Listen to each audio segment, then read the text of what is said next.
Assalamualaikum warahmatullahi wabarakatuh. Saya Ade Prayoga, kelas 12 Multimedia, Kritik dan Esai. Pengertian KBBI.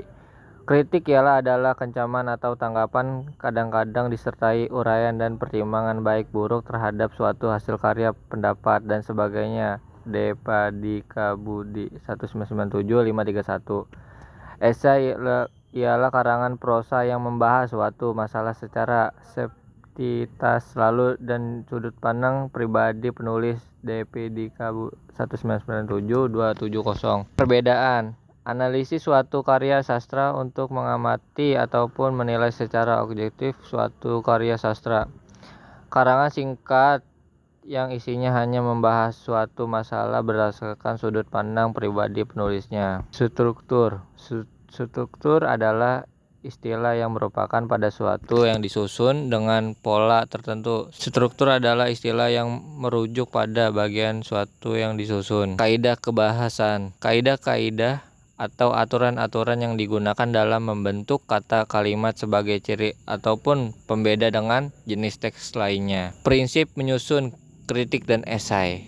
Pendekatan yang digunakan harus jelas. Apakah personalnya yang didekati dengan pendekatan faktual atau imajinatif? Ulasan yang menggunakan pendekatan faktual harus didukung oleh fakta yang nyata objektif. Penulisan tidak boleh mengubah fakta mendukung pendekatan.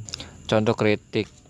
Makna pulis yang yaitu tentang seorang mencoba menatapi nasib dengan sikapnya selama ia hidup, karena ia telah di ujung tanduk atau di detik-detik akhir hidupnya. Ia menyadari bahwa kehidupan akan abadi walau hanya sesaat.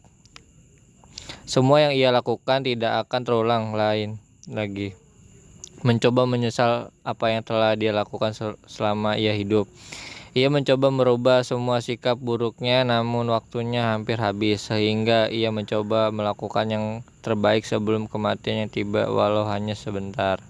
Contoh esai. Mengembalikan fungsi trotoar. Indonesia telah dikenal sebagai negara dengan masyarakat yang malas berjalan kaki. Ada banyak alasan yang membuat masyarakat kita lebih memilih mengenakan kendaraan ketimbang berjalan kaki. Salah satunya kondisi trotoar. Trotoar merupakan alasan bagi masyarakat untuk berjalan kaki. Namun saat ini mulai disalahgunakan. Beberapa penggunaan antara lain digunakan sebagai tempat berjualan atau parkir kendaraan. Dan yang cukup sering terjadi adalah yang digunakan oleh sepeda motor untuk menghindari kemacetan di jalan raya.